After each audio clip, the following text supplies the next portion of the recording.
यहाँ आया हूं। दैत्य दंभिकासुर थोड़ा हिचकिचाकर बोला।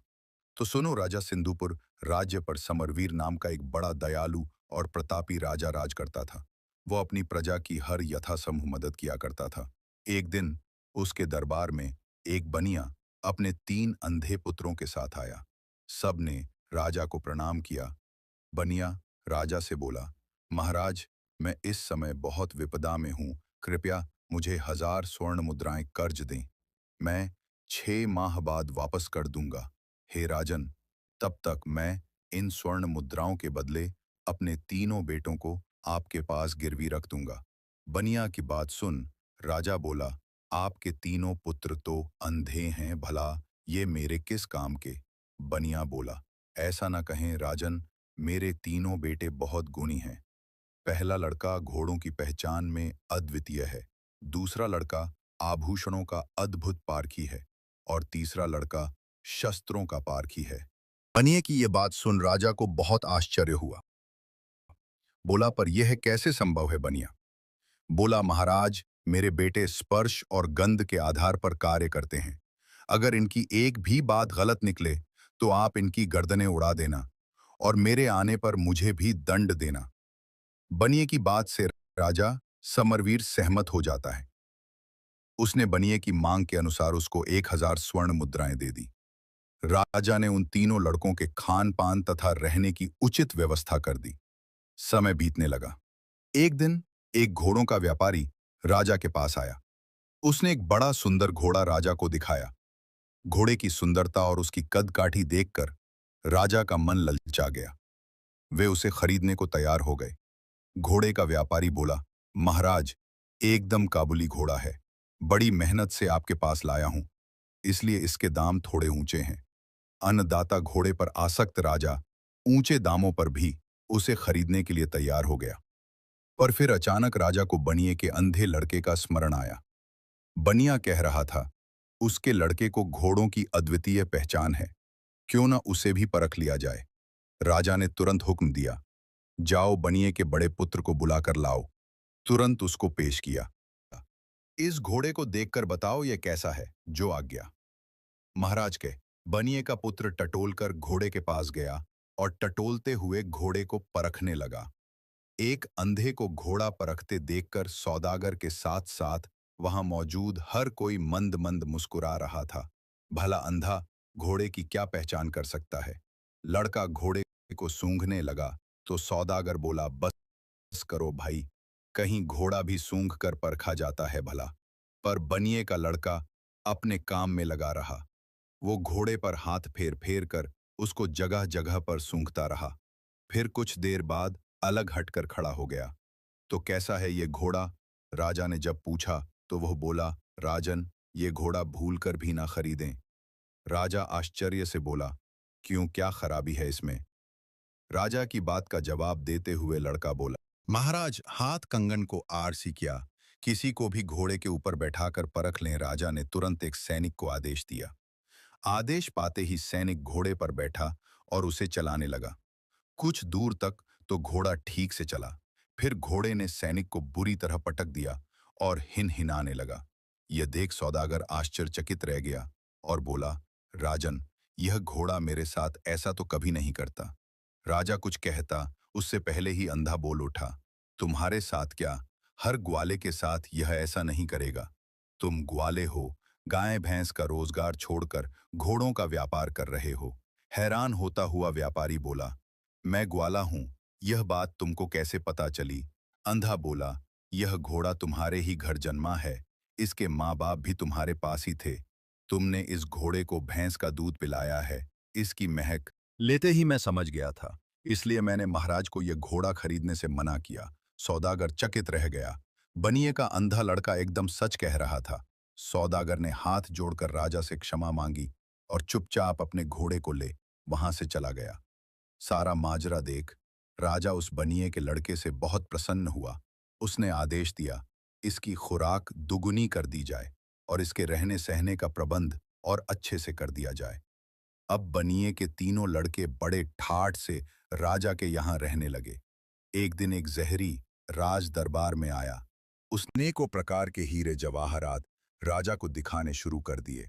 जहरी के दिखाए कुछ हीरे राजा की बहुत पसंद आए। राजा ने तुरंत अपने सैनिकों को आदेश दिया कि बनिए के दूसरे लड़के को बुलाकर लाओ।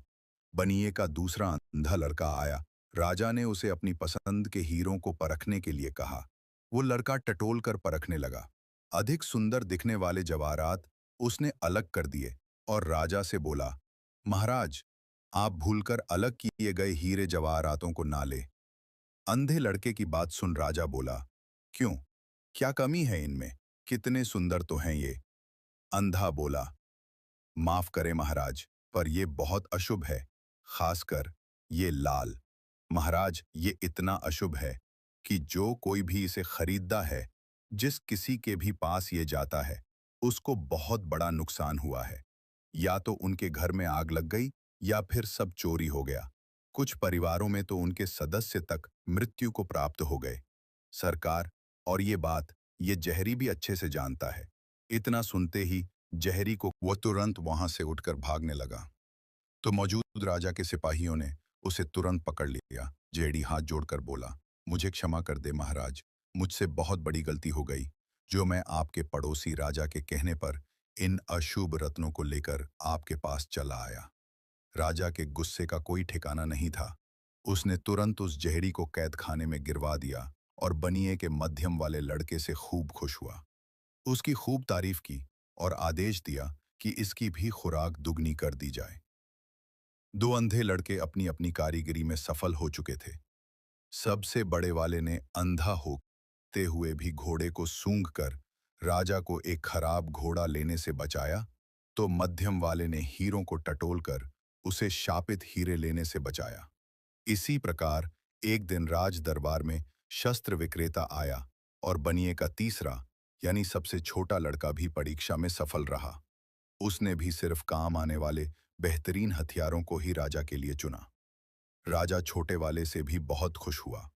उसने हमेशा की तरह आदेश दिया कि इसकी खुराक भी दुगुनी कर दो। कुछ समय बाद एक दिन तीनों अंधे लड़कों का पिता बनिया वापस आ गया। उसने राजा से लिया हुआ सारा आरण वापस कर दिया और अपने तीनों लड़कों को लेकर वापस जाने लगा। तब राजा बनिया से बोला, तुम इन तीनों लड़कों के बाप हो, तुम्हारा क्या गुण है? राजा की बात सुन बनिया बोला, मैं आदमी की पहचान कर सकता हूँ। उसकी बात सुन राजा बोला, ओ अच्छा, तो फिर बताओ हमारी पहचान क्या है?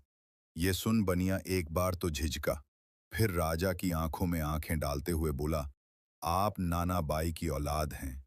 कहानी को बीच में रोककर आपको बता दूं कि उस समय समाज में जाति और पेशे के आधार पर ऊंच नीच का बहुत भेदभाव होता था।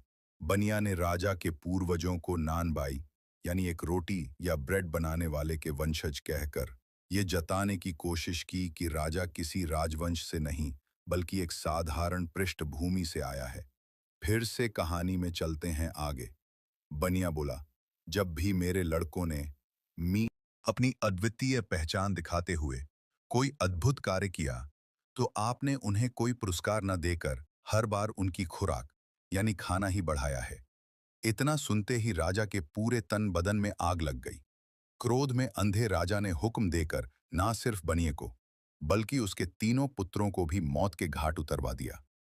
इतनी कहानी कह दैत्य दंबिका राजा विक्रमादित्य से बोला, बताओ। विक्रमादित्य बोले, खून का असर भला कभी जा सकता है क्या? बनिए को समझदारी से काम लेना था, अपने कारण वो बेटों समेत मौत की गोद में समा गया। इसमें पाप का भागी राजा नहीं बल्कि वो बनिया ही था, राजा विक्रमादित्य। हिडंबिकासुर बोला, तुमने बिल्कुल ठीक कहा विक्रमादित्य। इतना कह दैत्य चुप हो जाता है। उसे अनुभव होता है जैसे उसके हर सवाल के जवाब के साथ उसकी शक्ति कम होती जा रही है। उसने देवताओं को प्रसन्न कर जो वरदान लिया था, उस कारण वो गुत्थियों के दिए गए सही जवाबों को झुठला भी नहीं सकता था। उसके चेहरे पर डर और गहरी सोच देख राजा विक्रमादित्य बोले, क्या हुआ दुष्ट राक्षस, अब किस सोच में पड़ गया? इतना अगर तू पाप करने से पहले सोच लेता तो आज इस दिन की नौबत ही नहीं आती। अपना अगला सवाल पूछ पापी। दानव। राजा विक्रमादित्य की बात सुन दैत्य दंबिकासुर बोला, भूलो मत विक्रमादित्य, अभी मेरे 4 सवाल और बाकी हैं। तुमने अगर एक भी सवाल का सही जवाब नहीं दिया, तो तुम तुरंत माटी माँ के बन जाओगे। कहानी का तीसरा यानी अंतिम अध्याय भी बहुत जल्दी लेकर आएंगे। बने रहे मेरे लाडले दर्शकों।